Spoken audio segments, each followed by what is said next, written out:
With election season on the horizon, it's time to dive into some good trouble, John Lewis style. Welcome back to Beyond the Bill Number, where we take a closer look at the bills shaping our future.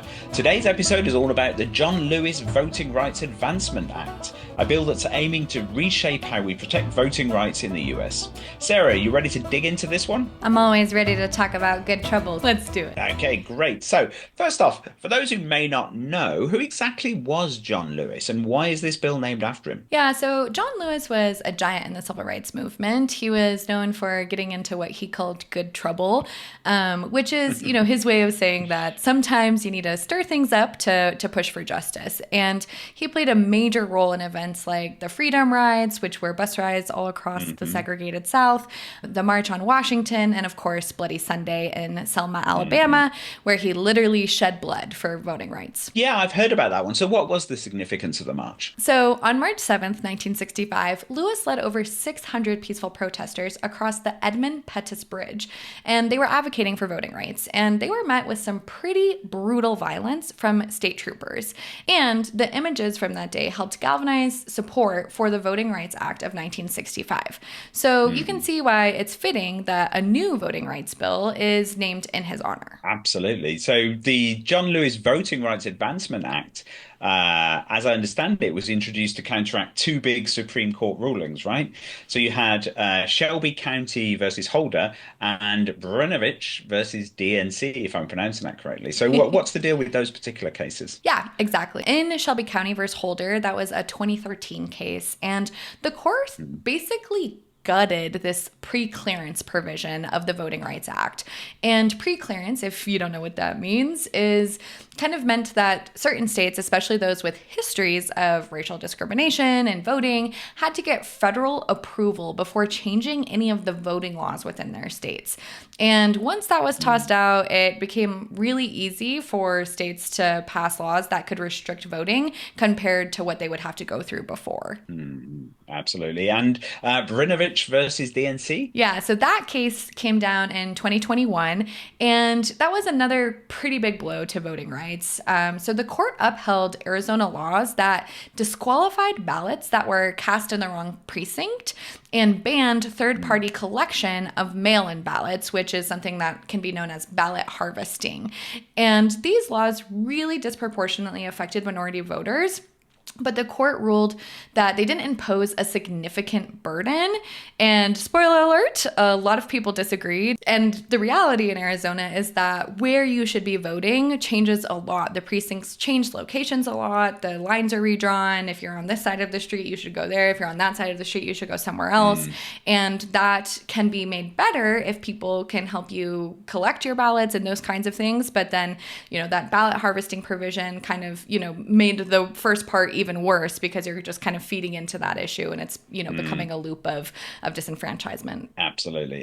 So it's really important obviously that you make voting as simple as possible so that everybody can do it. So how does the new bill try to fix things? Yeah, so the John Lewis Voting Rights Advancement Act is basically trying to put some teeth back into the Voting Rights Act, and it would update the preclearance formula so that states with recent histories of discrimination would still have to get approval again before changing their voting laws.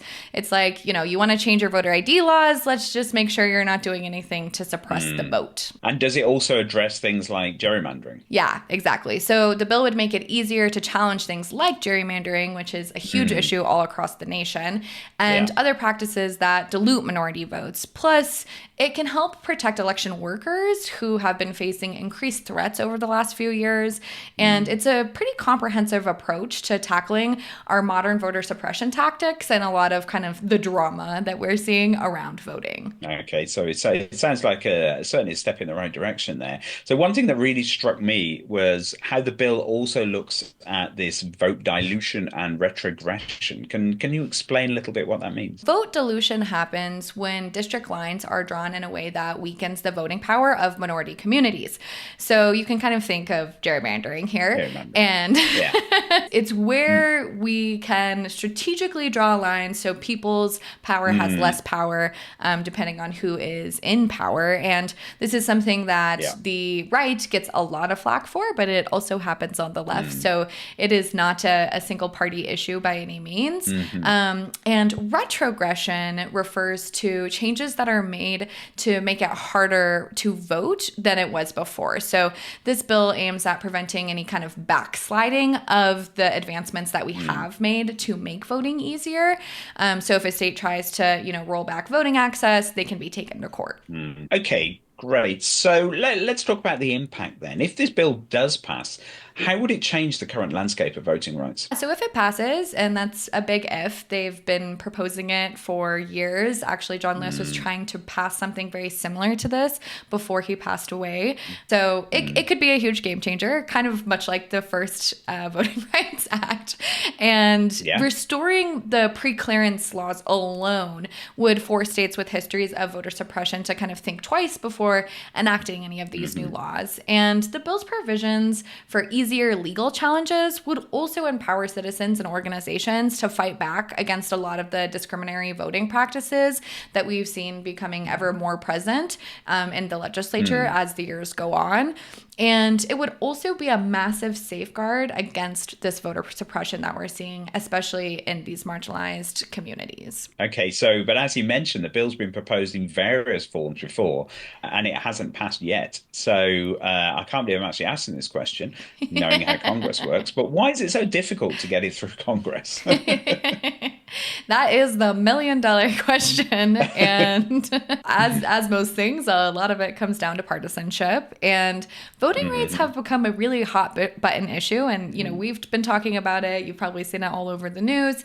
And, while this may seem like a bill that is essential in protecting democracy, others really argue that it gives the federal government too much power over state-run elections. And so part of what we're seeing here is a lot of these issues with kind of access and counting ballots. So some places, unlike Arizona, if you cast your ballot in the wrong precinct, your ballot for the local election won't count, but they will count it for a federal election. So like, for example, if it was a presidential election and you voted for, your local city council, that wouldn't count. But if you voted for Trump or Kamala, that would count. And so Arizona doesn't do that. There's just kind of, multi-layers of these issues. And we're getting into a lot of states' rights are being talked about a lot, and what preemption and those types of things. And states are really kind of, there's a big movement that we're seeing of states really saying, no, states' rights are good. Like, let states govern themselves. But, the whole reason that we have preemption is it makes it kind of chaotic if each state is kind of governing by a completely different set of rules. And, it's the classic battle between state sovereignty and federal oversight. It absolutely is, isn't it? The imperfect union, trying to find ways to perfect it. So what's the main takeaway for our listeners then? So why should they care about the John Lewis Voting Rights Advancement Act? In a nutshell, democracy only works when everybody can participate. And if we let states pass laws that make it harder for people, especially minorities, to vote, we're not living up to the idea of a government that is run for the people by the people. Like it or not, minorities are definitely part of our community here, and they deserve a voice. And, when we're not looking at and giving people these voices, we are really only hurting ourselves. And this bill is just one step forward in making sure that everybody's voice is heard equally and fairly. Excellent. So, well, there you have it, the John Lewis Voting Rights Advancement Act, a bill that could reshape voting rights in America if Congress ever gets around to passing it. So, Sarah, thanks very much for breaking this down. My pleasure, Stephen. And remember, folks, sometimes you got to make a little good trouble to protect democracy. And don't forget to vote in the U.S. election coming up here in